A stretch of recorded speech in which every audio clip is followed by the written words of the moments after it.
Shri V K Prashant.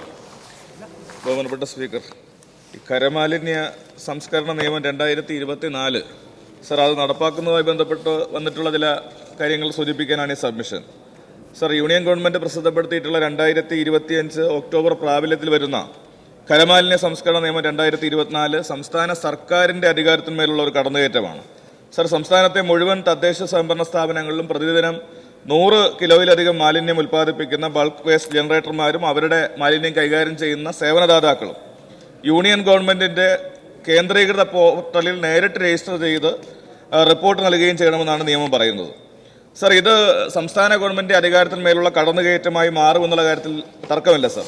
Sir, അതുമാത്രമല്ല, നേരത്തെ extended producers responsibility Shri job Michael അങ്ങ് സംസാരിച്ചുകൊണ്ടിരിക്കുകയാണ്. സർ, EPR നിയമം നടപ്പാക്കിയതുമായി ബന്ധപ്പെട്ട് സർ, അവിടെയും LSTDകളുടെയും സംസ്ഥാന ഗവൺമെന്റിന്റെയും അധികാരം ഇല്ലാതാക്കുന്ന നിലയിലാണ് കേന്ദ്ര ഗവൺമെന്റ് ഇടപെടുന്നത്. സർ, സംസ്ഥാനത്ത് തന്നെ ആദ്യമായിട്ട് തിരുവനന്തപുരത്ത് ഗ്രീൻഫീൽഡ് ഇന്റർനാഷണൽ സ്റ്റേഡിയത്തിൽ നടന്നിട്ടുള്ള മത്സരത്തിൽ EPR നടപ്പാക്കുന്നതിന് വേണ്ടിയിട്ടുള്ള ഒരു ശ്രമം തിരുവനന്തപുരം നഗരസഭ നടത്തിയതാണ് സർ.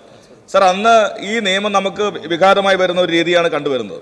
സർ, ഇന്ന് പ്ലാസ്റ്റിക് മാലിന്യങ്ങളും മറ്റുമൊക്കെ ധാരാളമായി എല്ലാ ഉൽപ്പന്നങ്ങളുടെയും പാക്കറ്റുകളായി കുപ്പികളായി മാറുന്ന ഒരു സന്ദർഭത്തിൽ കമ്പനികൾക്ക് റെസ്പോൺസിബിലിറ്റി നൽകുന്ന ഈ നിയമം നടപ്പാക്കുന്നതിന് സംസ്ഥാന ഗവൺമെന്റിന് യാതൊരുവിധ ഇടപെടൽ നടത്താൻ കഴിയാത്തൊരു സാഹചര്യമാണ് EPR നിയമത്തിനകത്തുണ്ടാക്കിയിരിക്കുന്നത്.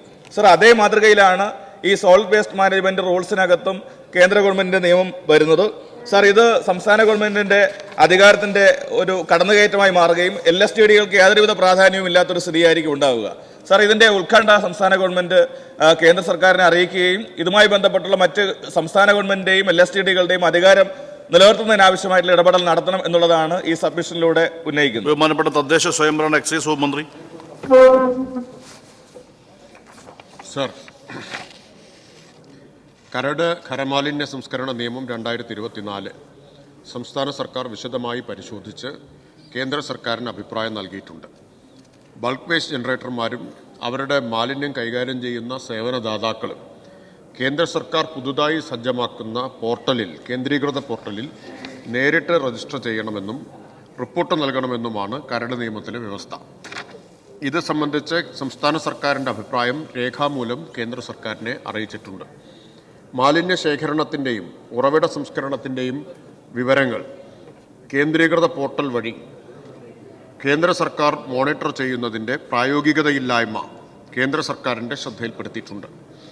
കേരളത്തിൻ്റെ തനതായ ഭൂമിശാസ്ത്രം, കാലാവസ്ഥ തുടങ്ങിയവയും കേരളത്തിൽ പ്രയോഗത്തിലുള്ള പഞ്ചായത്ത് രാജ് മുനിസിപ്പൽ നിയമത്തിലെ വ്യവസ്ഥകളും പരിഗണിച്ചുകൊണ്ട് മാത്രമേ പുതുതായി ഏതൊരു നിയമവ്യവസ്ഥയും സംവിധാനവും ഏർപ്പെടുത്താനാവൂ എന്നതാണ് കേരളത്തിൻ്റെ നിലപാട്.